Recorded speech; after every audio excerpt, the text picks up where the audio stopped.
Hello everyone, I'm PapaKenn and welcome to a brand new episode of Discovering Steven Universe. I just noticed that I have a big reflection of my screen on my glasses and that's really annoying. Although unfortunately I have no way of getting rid of it. But today I'm going to be watching Catch and Release. And if you just watched the previous video, yes, I am recording this on the same night. So, after the previous episode of Sadie's song and the apparently continuing theme of parental units, primarily mothers in this case, being one of the major focuses, let's see what Catch and Release has to offer us. So, let's begin. Hooah! I don't know why I did that. Good night, Happy Bear. Good night, Sad Bunny. Good night, Playful Kitty. Good night, Ominous Triangle at the foot of my bed. Uh-oh. Peridot? Whatever. Uh-oh. Ah, Peridot! Oh. Not this time. Uh-oh. Oh, they actually got Peridot. Wait. Well, got part of her foot. I'm back to kidnap you. Oh my god. It's been long enough that we can joke about it, right? It's only been... Woo! Yeah! Woo! 555 deluxe with no cheese. Yep. Perfect landing. Oh god, I relate to Steven in several ways. There we go.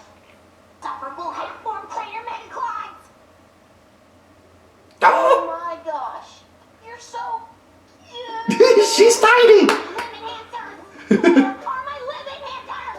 You're like an angry little slice of pie. Stop talking. I have to know where this place is and where if you're trying to flush yourself down the toilet, it won't work. How did she get out? We bubbled her. Maybe there is. I want to help. I doubt you can help me, but I appreciate the offer. Aw. Now, do you mind moving? I have to use that. For what? I always thought I might be bad. Now I'm sure that it's true. 'Cause I think you're so good. And I'm nothing like you. Dun, dun. Alright. I actually just realized that I didn't write anything down for this episode. That was... Okay, wow. Wow. Well, I mean, there's no sense in having my document up if I don't have anything to read off of. Huh. So, yeah, the continuing theme I was completely wrong about. But we actually got to learn more about Peridot, surprisingly enough. And there's a car outside with its alarm going off. Hopefully that doesn't show up too much. Excuse me. So Peridot is, in actuality, quite tiny and adorable. And, what did Steven call her? Be my quote of the episode. An angry little slice of pie. But yeah, that was an interesting little episode. It was definitely, right back into the plot of things, of finding out about, well, at least bare bones information about whatever this cluster is, which I thought maybe she was talking about a ship or something like that, but apparently it's something that's going to hatch and come out and will be a big weapon. I don't know if it has anything to do with the kindergarten, although that would make sense since she was there. That is still going on. My sincere apologies for any weird background noise, everyone. But yeah, it was just a very intriguing episode. A favorite part of it would definitely be Peridot, I would have to say, and her interesting interactions with the other crystal gems, or with the crystal gems, because the rest of them are just gems. I always get that mixed up. But then also Steven's reaction, well, really just Peridot and Steven's interactions with each other. That was, all the way through, was hilarious and interesting.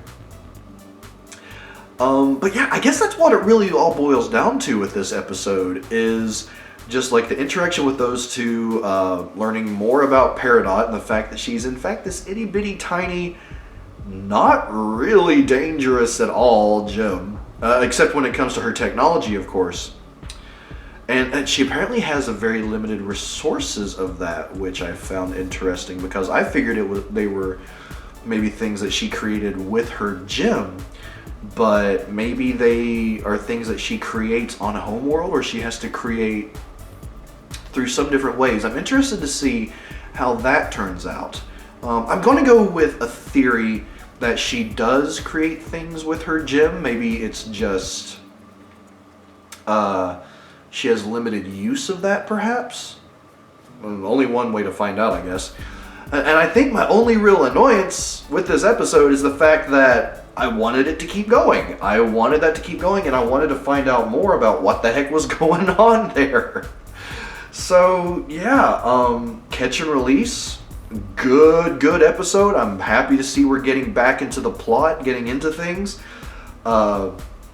Let's see, the next episode is, oh great, it's not actually on the page there. The next episode is When It Rains, and it has a little thumbnail of Peridot and Steven. So I want to watch more, but I have other things to record, so I'm definitely going to record the next one of these tomorrow, without a doubt, and hopefully I'll have at least one of the videos here that I've recorded for Steven Universe up tomorrow. Fingers crossed, if I have time. But yeah, again, I apologize for this being sort of a discordant episode. I unfortunately just didn't write down any notes. The episode just had me that focused on it. If you all had any other things about this that you really liked, or anything you did have an annoyance of, please do let me know. I didn't really notice any particular tracks that stood out to me, unless you want to include maybe just like the music in Steven's room, maybe. But yeah, I'm just looking forward to finding out more about Peridot at this point, finding out more about that cluster, which I will tomorrow, and you all will with me in the next episode. Although most of you probably already know what's going on because I'm really far behind on this show. But anyway, until next time everyone, for the next episode of Discovering Steven Universe 4, When It Rains, I'm Papa Ken, and I will see you in the next episode.